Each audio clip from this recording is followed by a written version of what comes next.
I'm only human after all. I'm only human after all. Don't put your blame on me. Don't put your blame on me. Hello and welcome to the next episode of Matt and Todd Go to the Movies with special guest Tim Davis.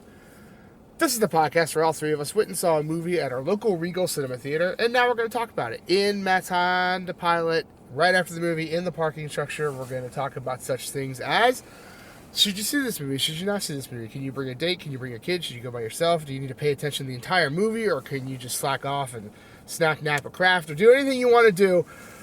Do you have a good time? Do you have a bad time? I don't know. We try to touch on a lot of it, some of it, none of it. We really do try our best. I am Todd Domer. And I'm Matt Malloy, and I'm trying my best. Here we are. We saw a movie. This movie is called 28 Years Later, The Bone Temple. Very ominous. So, yeah. But, hey, there's some people in this movie who you might know. Tim, who are they?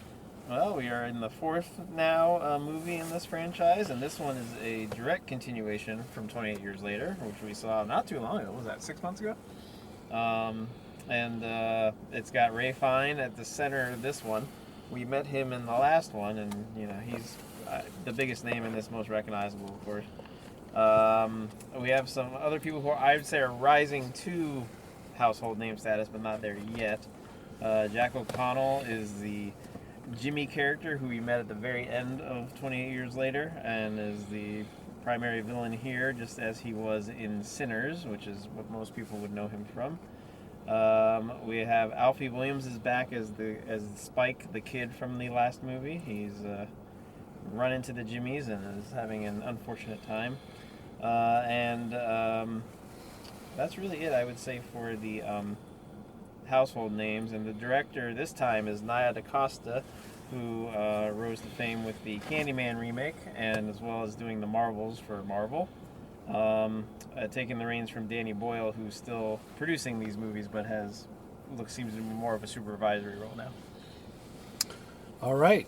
Well, that's who's in it. What is 28 Years Later, The Bone Temple all about? Well, as Tim mentioned, this is a direct sequel to 28 Years Later. So you've got some of the same characters, and it picks up... I think it's literally, it just picks right up. Like right that day. A day after or something like that. Yeah, it's definitely very, very close to the ending.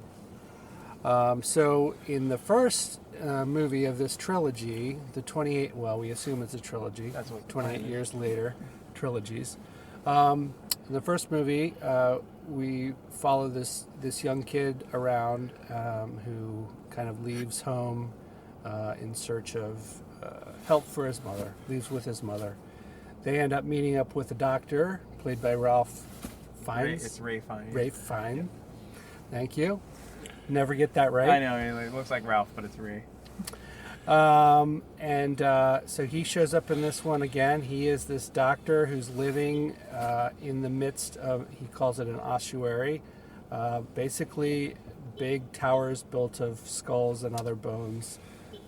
And he covers himself in iodine, and in this movie he befriends one of the zombies, a so-called alpha named Samson, who was also in the first movie. Hard to forget him. Hard to forget him. Todd never will. Nope. And then we have, of course, the Jimmies, who we met right at the end of the first movie. They are a Satanist band of zombie killing and other people torturing tracksuit wearing people. Yes. Yeah. Blonde wig having. Yes. So those are the characters. This movie, the kid Spike has fallen in with the Jimmies and become a Jimmy, and travels with them. And they move through the countryside and eventually connect with our doctor, who has, in the meantime, befriended and done drugs with our Alpha Samson. So he got all that. Then there's a big showdown at the Bone Temple with the doctor. So that's what I'm going to say it's all about. Yeah, hard to talk freely because they're very interconnected. And if you continue a thought from the first one to this one, if we talk about it, we're probably ruining something. Yes. Correct. Yes. Very true. So, Todd, what are your thoughts on 28 years later, The Bone Temple? Well, I did not dislike this movie, but I'm not sure if I can say I really like. I mean, there were things I enjoyed about this movie, and I didn't hate it, but there are things that kind of also helped it fall apart in my mind. So I think there's some interesting things here. And I don't know if I was just quickly trying to think if I've seen this in other movies. It's weird. We have this first movie, 28 years later, and then the second movie is the main characters from that movie take almost a backseat to this movie, and then a character that was in the first movie is now the main character of this movie, and it's just an interesting thing. I liked that aspect. It felt different a little bit. Yeah. Right, and it's almost like, while it had stuff to do with in general the 28 period of time later thing here we have, it was also almost a self-contained story just set in the backdrop of this world that was introduced last movie. Last movie, there was so much going on, and it was overarching, and it was you had to catch us up to the world and stuff like that. This one relies on the fact that, oh, you're coming into this movie, you've seen the last one, we don't need to establish anything truly. Here's a side story almost set in the backdrop of this world that we've reintroduced, and I thought that was interesting.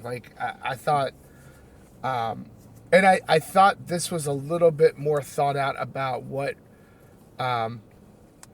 Ray Fiennes is doing in this movie. Whereas in the first one, I thought it just was weird and out there. This one's weird and out there too, but it's almost because he starts to befriend this Samson and starts to kind of do drugs with it and stuff like that, it's almost it's centered, it grounded and centered his story into something that was touchable to me.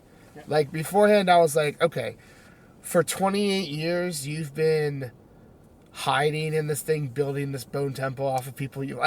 I couldn't relate to any of that. But now as an established character, and we see him, he says several times in this movie that he's finished his work.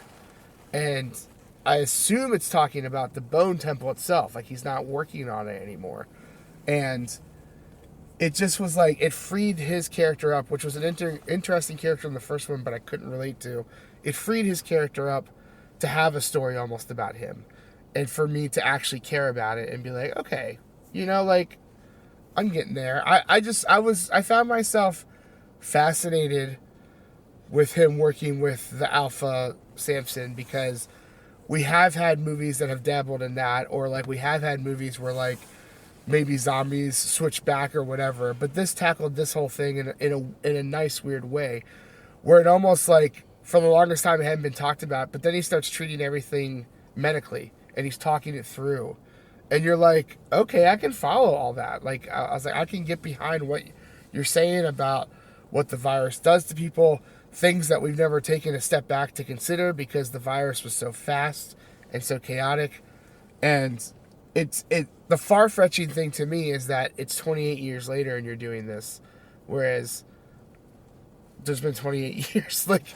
And so, but I found the story to be very interesting. I didn't like the Jimmy stuff. It just was weird to me. It was way out there, and it felt to me, you have this thing that you're throwing into these movies because you're trying to say that when society crumbles, we're going to really start to see the worst of the worst, as well as whatever's happening zombie-wise or whatever. But it was too out there. It was too out there. It was hard to connect to. I thought they did an okay job once the Jimmy gang actually meets the Bone Temple. I liked that aspect of it. I thought, okay, now I'm understanding. You've grounded the story enough. I understand why the characters are doing what they're doing right now. I understand why Ray Fiennes is doing what he's doing right now. It got to a nice level thing and left off with enough that I'm excited for the next movie. Does that make it a great movie? No, I don't think so. And it just was too out there at times to be a great movie to me, because it just was you're being weird just to be weird. It's you have this kind of almost grounded story right now, and the weirder it would get would pull me out of it, and then it would come back down and ground me because this story is a simple story, like that they're telling, but it just got mixed up at times because you have this weirdness factor and some gore factor. I mean, like, I didn't need to see someone get skinned, you know, like and in general, it's like, and I don't know if it's because it's like just me or whatever, but I said it before we started the podcast. It's like when people who are physically weaker are supposed to be scarier to me, it doesn't make sense. Like sometimes, like his gang is probably the oldest person in his gang. It seems like maybe like a 16-year-old or a 17-year-old, besides Jimmy himself. And I just had a hard time fearing that. Like, I don't know. I felt like a lot of it was these people were supposed to bestow fear into you by how crazy they are.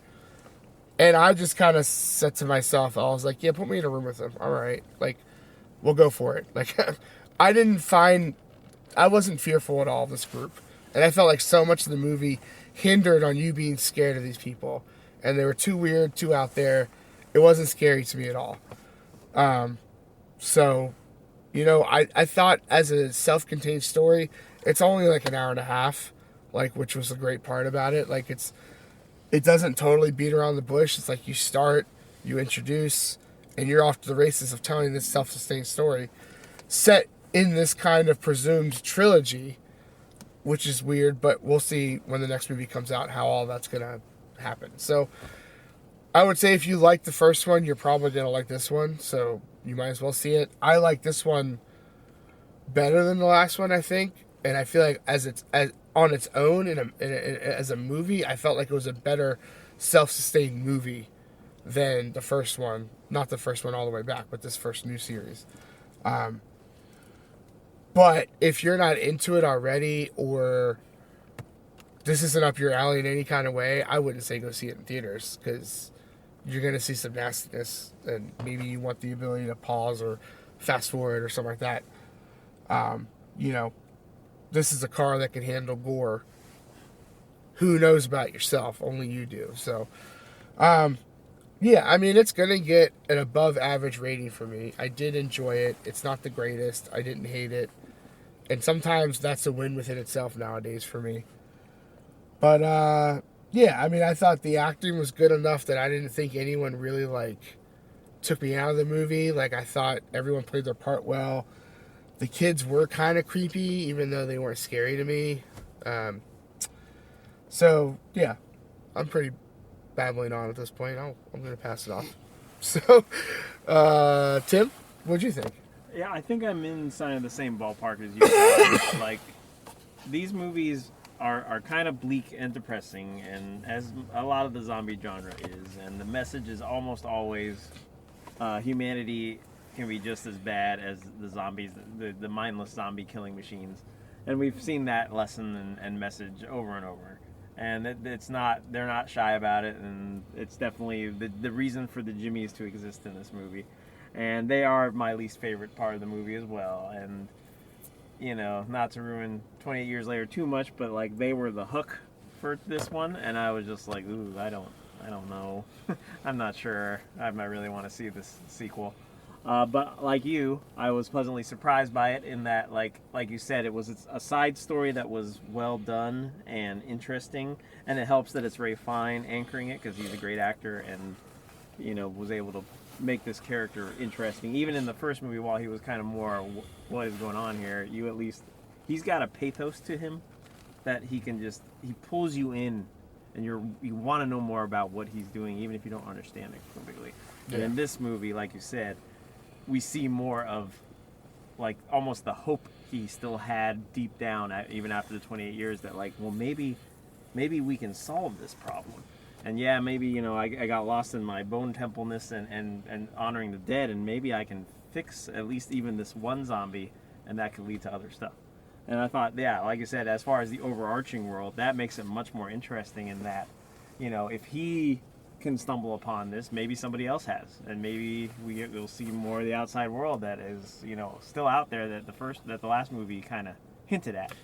The hook of this movie, yes, get you interested. But honestly, for a third movie, I just want a movie about Samson. Like I just want think that's Samson gonna happen. thumping through the forest, trying to figure out his new life and stuff like that. That's all I really want at this point. I mean, he's definitely not written off yet. No. I think he'll be a big part of the third one. It's just this idea of because I mean, like, what's the Nicholas Hoult movie that has kind of done this before? Warm Bodies. Yeah, great movie. But this one's not played at all. No, that wasn't like comedy. Yeah.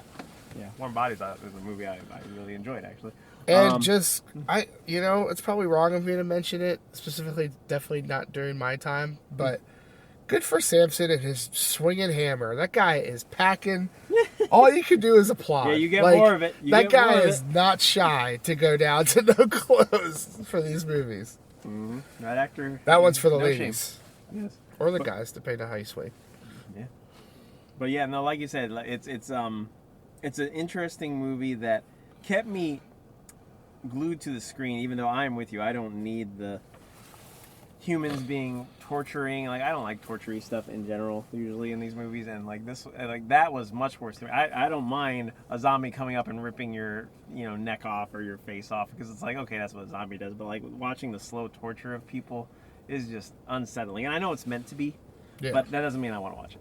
And so, and of course it's supposed to make you go, oh yeah, these guys are awful. But I already knew that, and it's just So, like I said, the Ray Fine story and all that was much more interesting, and you're rooting for this kid to break free from the group, but he really was a sidelined character that was your connection to the first movie. But that was really it. This was not his movie, and that's okay.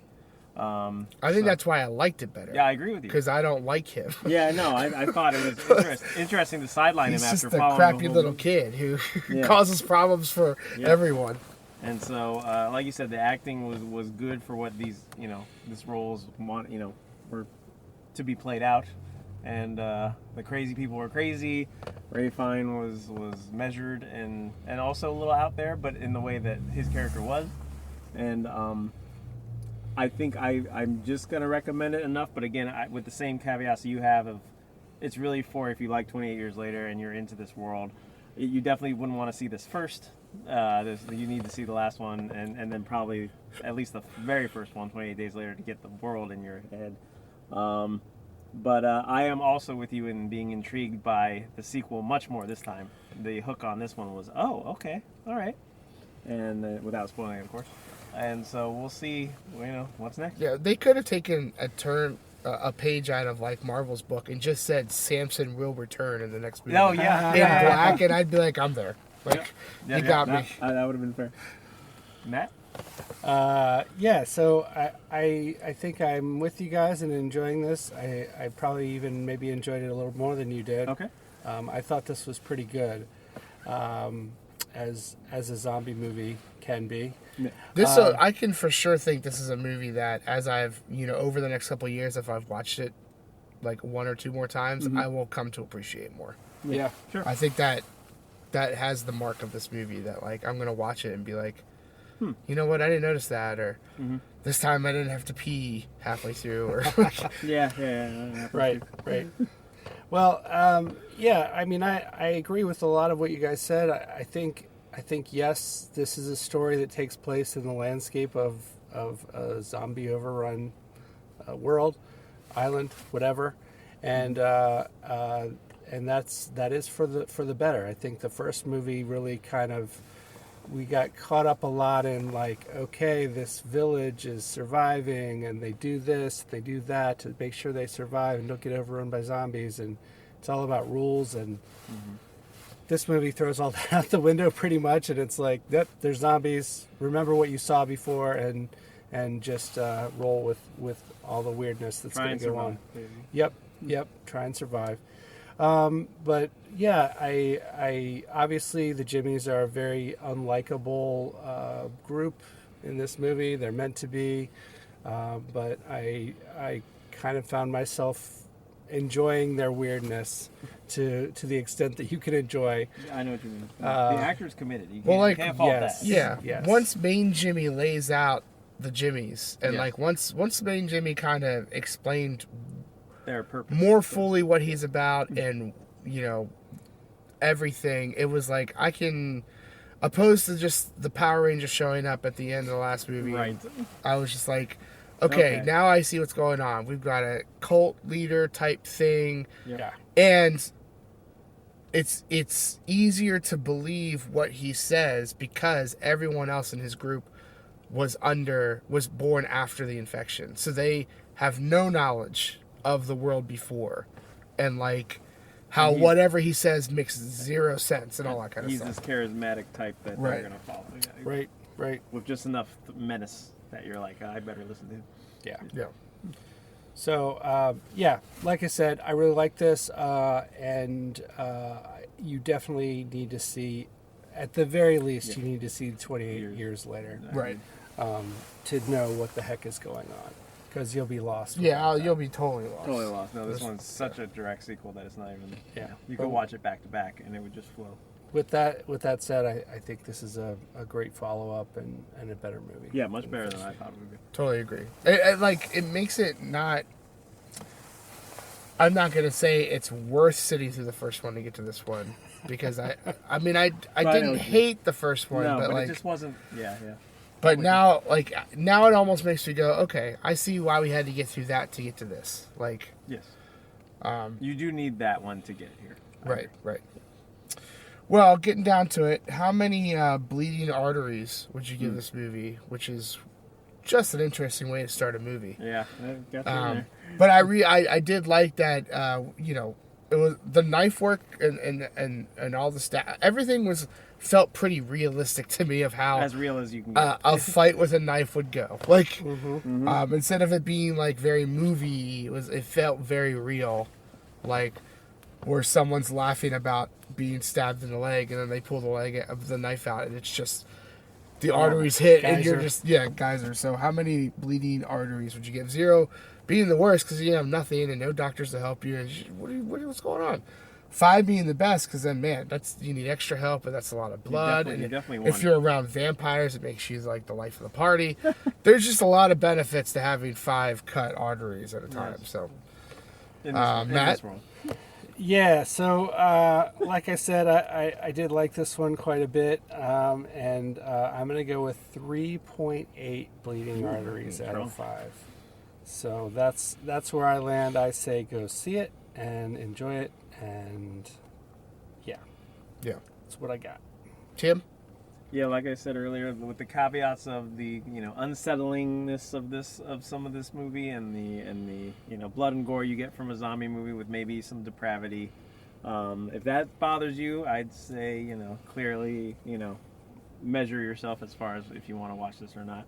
But as far as my gut reaction to it, I was intrigued the whole time. I kind of stopped even eating my popcorn like about 25 minutes in and was just enraptured. Because the acting was well enough and I thought it was cut well and kept flowing. And like you said, it wasn't too long. It just kind of let you go from scene to scene without too much linger. And for me, that gets it. I don't remember what I gave 28 years later, but I'm going to say this is a 2.8. Yeah, I mean, I think I'm going to land on... I think a big tell of this movie is that I hardly ever go to the bathroom in movies because I just refuse to miss anything. Yeah, I'm with you. But I made the tough decision to go while we were like probably halfway through because I was getting to the point where I was like, I cannot walk away. Yes. If this keeps going. Yes. And I'm going to be miserable and I'm going to cause some permanent damage to myself. So it was not like I excused myself because I wasn't into it. I was way into it and did not want to miss what I felt was more important scenes coming. So I'm going to land. I mean, my gut reaction was about a 3.2. Like I think that could rise over time. I'm interested to watch the 28 years later and then the Bone Temple like back to back at some point just to like get the flow, see and compare and stuff like that. But the story was engaging enough that I was not thinking, let's wrap this up. Even though I hated the kid character from 1, he was such a backstory to this movie that it didn't make me hate him as much. Even though I was like, I remember what you did from the first movie. And I just felt like it went an interesting way with the Jimmy stuff and all that kind of stuff. And I liked how I think it came together for me at times because I was like, okay, now knowing that his entire gang is under a certain age and they have no frame of reference to be like, what are you talking about? Then I'm like, everything you're saying could I could believe that. If I had no frame of reference, I could fall very easily to what you're saying. Whereas you didn't get that much information in the first movie, but it just felt weird. This one made it more realistic, or feasible to me, I should say. Yeah, feasible. So. All right. Well, before we wrap up, I'll give you our ratings from 28 years later, which were quite a bit lower than than this movie. I gave it a 3. Todd gave it 1.5. Tim gave it 2.2. Yeah, that sounds right. So that gave us a rating of 2.23 repeating. So that sounds right. Yeah, we definitely. I think we all agree we like this better. Yes, for sure. So, all right. Well, that is going to wrap up our first movie review for 2026. And we did watch 28 years later, The Bone Temple, and we gave it an average rating of 3.26 repeating. So that's certainly above average, and I think in general we'd say watch this one and enjoy. So that being said, thank you for listening to this old podcast, for downloading, subscribing, liking, all those things. Keep on doing it, and we will see you next time. Da da da da da da da da.